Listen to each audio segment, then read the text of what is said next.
औरनाळ भडगावच्या रानामध्ये मामांची बकरी होती. त्यावेळी माणगावचे काही लोक मामांच्याकडे आले. जितके लोक आले होते त्या प्रत्येकाला काहीतरी प्रापंचिक व्यथा होत्याच. त्यातला खानू जो हा मामांना म्हणाला, देवा, आमच्या दादाला बरं वाटत नाही, फार आजारी आहे. मामा म्हणाले, अरे तुझ्या दादाला बरं वाटत नाही, मी काय करू? मी काय वैद्य आहे का डॉक्टर आहे? माझ्याजवळ गडी नाहीत, माझ्या बकऱ्यांना चारा नाही, माझ्या बकऱ्यांची कातरणी करून मला खालच्या मुलखाला जायचं आहे. खानू, मी तरी काय काय करू सांग? बर, तू एक 6 महिने येतोस का माझ्या बरोबर? खानू निरुत्तर झाला. दादा मरणाच्या वाटेवर, माझ्या मेंढरांजवळ कोणी नाही, पेरणीचा हंगाम आहे आणि मामा म्हणतात बकऱ्यात थांबतोस काय? हा काय मामांचा आमच्या दादावरचा इलाज आहे का? असा विचार करतो ना करतो तोच मामा म्हणाले, खान्या काय झालं? मामा मला जमत नाही, मी गावाकडे जातो. खानू उत्तरला. खानू गावाकडे गेला. दादा आजारीच होता.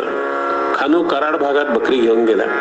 15 दिवस झाले असतील. तोच खानूच्या बकऱ्यांच्या तळावर 4-5 दरोडेखोर सशस्त्र बंदुकी वगैरे घेऊन आले. त्यांनी खानूच्या छातीला बंदुकीची नळी लावली. खानू एकटाच, पळून जाता येत नव्हतं किंवा 2 हात करणं तेही अशक्य होतं. त्यांनी खानू जवळ होते ते 20 रुपये काढून घेतले. पायातला पायताणाचा एक नवीन जोड होता, तोही काढून घेतला आणि निघून गेले. त्यानंतर खानूला काही केला कर्मेना, म्हणून तो जोडीदार लोकांना सांगायला लागला की मला गावाकडे जायचंय. नंतर तो गावात आलाही, येऊन आजारी पडला. त्याच्या घराच्या शेजारी एक म्हातारी राहत होती. ती सारखी म्हणायची, खानू, मला मामा कुठे आहेत ते दाखव. मी तुझा गाडी खर्च देते, पण लवकर मला मामांचं दर्शन घडीव. खानूनं निश्चय केला. तो त्या म्हातारीसह मामांच्याकडे आला. त्याला पाहताच मामा म्हणाले, छातीवर बंदुकीची नळी लावली आहे, खटका अजूनही ओढलेला नाही ना? का आलास? माझ्याजवळ कण्या शिल्लक नाहीत. त्यावेळी खानूला फार भूक लागली होती. तो मामांना म्हणाला, नसू देत कण्या.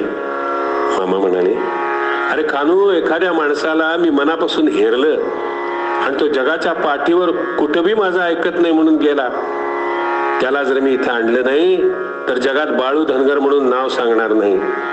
खानू म्हणाला, देवा, मी बकरी राखायला तुमच्याजवळ थांबतो, पण मला आधी काहीतरी खायला द्या, भूक लागली. मामा म्हणाले, माझी बकरी राखशील तर एक डोळा उघडून तुझ्या दादाकडे बघीन. यानंतर खानू जोगानं पोटभर जेवण केलं. मामांनी त्याला झोपायला सांगितलं. खानू एक दिवस विश्रांती घेऊन बकरी राखायला थांबला.